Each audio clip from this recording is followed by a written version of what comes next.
Bonjour à tous, bienvenue sur la chaîne YouTube de Mandarin TV. Si vous êtes nouveau et que vous vous intéressez à la chaîne, alors abonnez-vous tout de suite à la chaîne YouTube Mandarin TV. Pour cela, rien de plus simple. Il vous suffit de cliquer sur le bouton s'abonner en bas de la vidéo à droite pour ne rien rater des actualités, reportages et documentaires.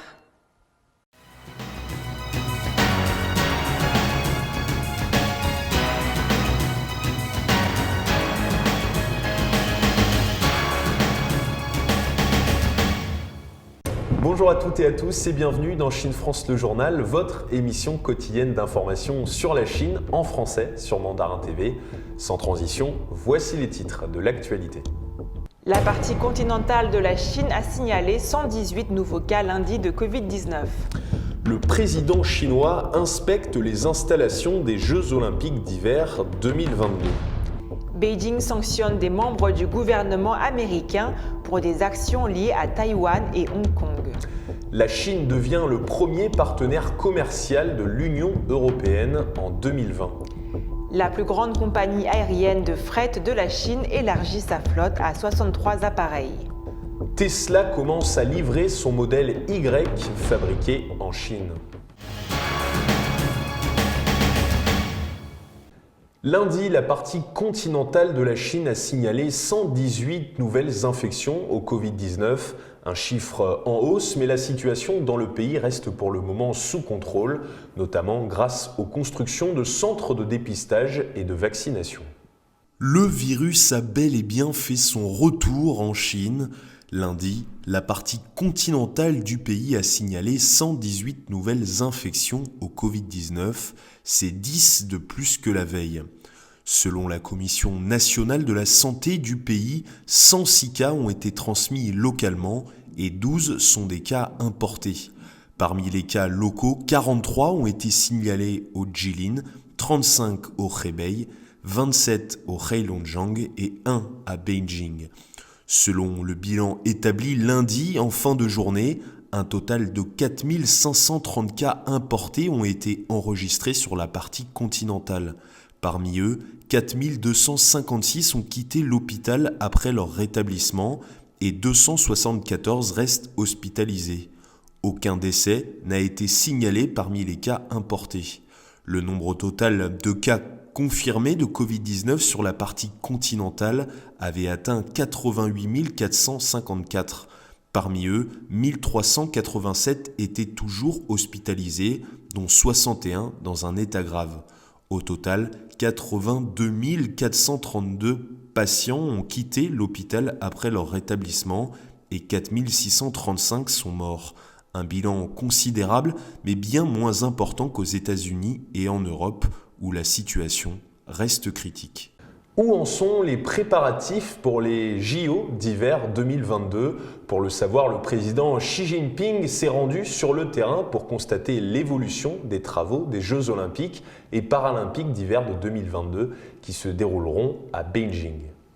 Xi Jinping, le président chinois, a inspecté en personne lundi à Beijing les préparatifs des Jeux Olympiques et Paralympiques d'hiver de Beijing 2022. Xi Jinping a visité notamment le stade de la capitale dans l'arrondissement de Heidian, le centre national de ski alpin, mais aussi le centre national des sports de glisse dans l'arrondissement de Yangqing.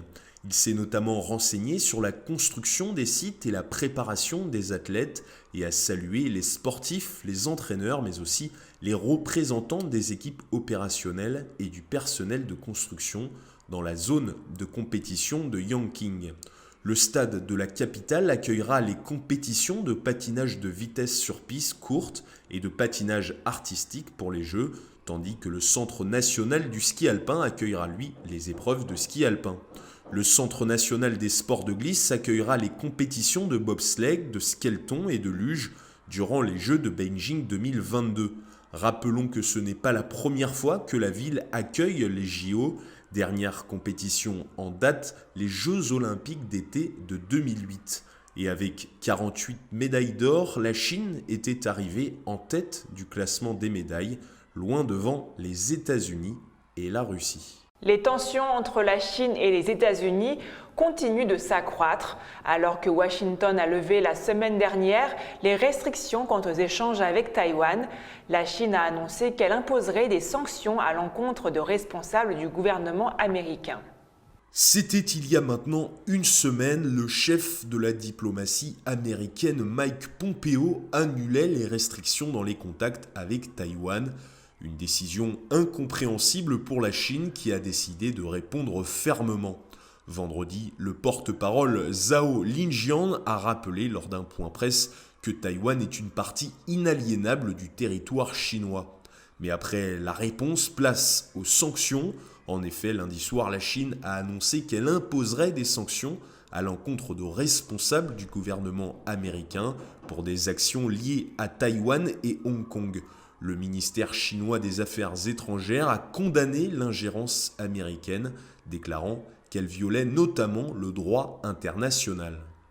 La Chine a décidé d'imposer des sanctions réciproques à l'encontre de membres du gouvernement américain, de membres du Congrès, d'employés d'ONG et de membres de leurs familles proches qui ont interféré dans des affaires liées à Hong Kong.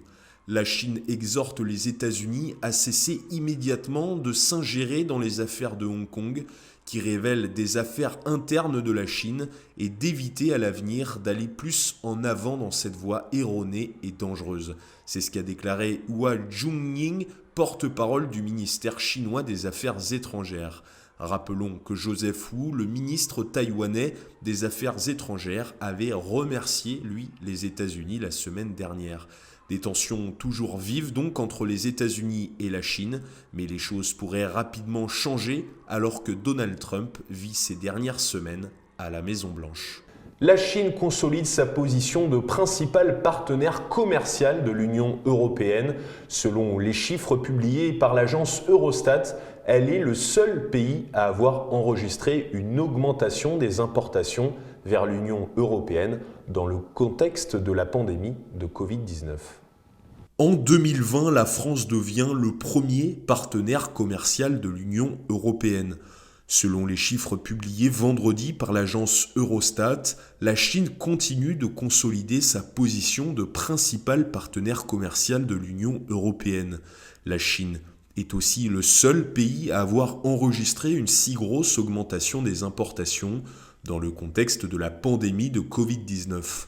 Entre janvier et novembre 2020, les importations de l'Union européenne en provenance de la Chine ont progressé de 4,3% en comparaison avec la même période au cours de l'exercice précédent. La valeur des importations européennes en provenance de Chine s'est élevée, elle, à 350 milliards d'euros au cours des 11 premiers mois de l'année 2020, contre 335 milliards d'euros sur la même période en 2019. Les autres partenaires commerciaux du bloc, tels que les États-Unis, le Royaume-Uni, la Russie, la Turquie, le Japon, la Corée du Sud ou encore l'Inde, ont tous enregistré un recul des importations de produits à destination de l'Union européenne. En ce qui concerne les exportations européennes, la Chine, la Turquie et la Corée du Sud ont enregistré une croissance des exportations en provenance de l'Union européenne. Les exportations vers la Chine ont-elles légèrement progressé, plus 1,1% pour s'établir à 182,7 milliards d'euros. Les échanges commerciaux, eux, avec les États-Unis, ont marqué une baisse, que ce soit en termes d'importation ou d'exportation de l'Union européenne, qui s'établissent respectivement à 186,5 milliards d'euros et à 322,3 milliards d'euros. Ces statistiques montrent une reprise assez forte de l'activité commerciale de l'Union européenne et les échanges intérieurs du bloc ont marqué en novembre 2020 une augmentation de 0,6% par rapport à novembre 2019. Toutefois, les échanges commerciaux avec le reste du monde restent globalement déprimés par ailleurs. Les importations de l'Union européenne se sont élevées à 151,3 milliards d'euros, un chiffre en baisse de 6,2% par rapport à novembre 2019. Tandis que les exportations de l'Union européenne, elles, s'établissent à 176,6 milliards d'euros, soit un recul en glissement annuel de 1,5%. Autre bonne nouvelle pour l'économie chinoise, l'industrie de la construction navale maintient son rôle de leader mondial en 2020, selon le ministère de l'Industrie et des Technologies de l'Information. Les précisions dans ce reportage. L'industrie de la construction navale de la Chine voit sa production augmenter en 2020. Le pays maintient aussi sa position de leader mondial en termes de volume d'achèvement, de commandes nouvelles, mais aussi de commandes en attente, selon le ministère de l'Industrie et des Technologies de l'Information. Le volume d'achèvement des navires en Chine a augmenté de 4,9%, ce qui représente 38,53 millions de tonnes de ports en lourd l'année dernière, soit 41,1% de l'ensemble mondial, selon les données du MIT. Les nouvelles commandes de construction navale, en baisse de 0,5% sur un an, ont pris 48,8% de part de marché dans le monde. Les volumes d'ordre de maintien ont chuté, eux, de 12,9% par rapport à l'année dernière, ce qui représente 44% de la part de marché mondiale. L'année dernière, 5 entreprises de construction navale en Chine se sont classées dans le top 10 mondial pour l'achèvement de la construction navale, tandis que 6 figuraient parmi les 10 entreprises dans le monde ayant le plus grand volume de nouvelles commandes de construction navale. Et quittons la mer pour les airs et plus précisément la SF Airlines. L'entreprise qui est la plus grande compagnie aérienne de fret de la Chine a élargi sa flotte à 63 avions cargo. SF Airlines, la plus grande compagnie aérienne de fret de la Chine, élargit sa flotte à 63 avions cargo. C'est ce qu'a annoncé lundi l'entreprise dans un communiqué. Un avion cargo B767-300F, nouvellement converti, vient de rejoindre la flotte de la SF Airlines. Il s'agit du 9e avion cargo B767-300F de la flotte. Il sera utilisé sur les lignes reliant les centres aériens régionaux pour faire face au prochain pic de livraison express pendant la fête du printemps. Basé à Shenzhen, SF Airlines est la filiale du fret aérien du géant chinois de la livraison SF Express. SF Airlines a étendu son réseau mondial à 77 destinations nationales et étrangères, atteignant l'Asie, l'Europe et l'Amérique du Nord. En novembre dernier, l'entreprise avait ouvert une nouvelle ligne internationale de fret reliant Wuhan, ville chinoise du centre du pays, à Francfort, en Allemagne. La ligne de fret Wuhan-Francfort est la 4e ligne de fret Chine-Europe de la compagnie. Retour sur Terre maintenant, le célèbre constructeur automobile américain Tesla commence déjà à livrer son modèle Y, construit en Chine dans sa gigantesque usine de Shanghai. Le constructeur automobile américain Tesla a commencé lundi à livrer son modèle Y construit en Chine. Le 7 janvier 2020, Tesla a lancé le projet de fabrication de véhicules électriques modèle Y dans sa gigantesque usine de Shanghai, sa première usine en dehors des États-Unis. Les ventes de ce modèle fabriqué en Chine ont commencé le 1er janvier.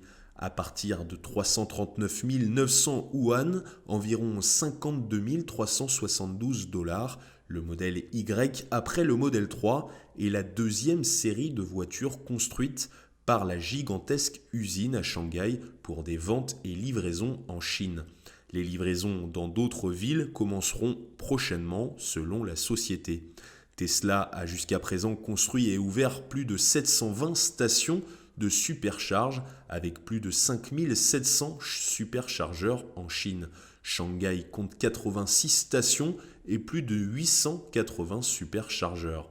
La société prévoit également d'investir 42 millions de yuan dans la construction d'une usine de fabrication de superchargeurs à Shanghai avec une capacité de production annuelle prévue de 10 000 superchargeurs. L'usine devrait être opérationnelle au premier trimestre 2021. Tesla a commencé à livrer au public ses berlines Model 3 fabriquées à Shanghai en janvier 2020. Le modèle a commencé à être expédié aux clients européens à partir d'octobre 2020. C'est la fin de notre journal. Merci à tous de nous avoir suivis. Retrouvez toutes nos vidéos sur www.mandarintv.fr ou sur notre chaîne YouTube Mandarin TV. Très belle journée ou très belle soirée sur Mandarin TV.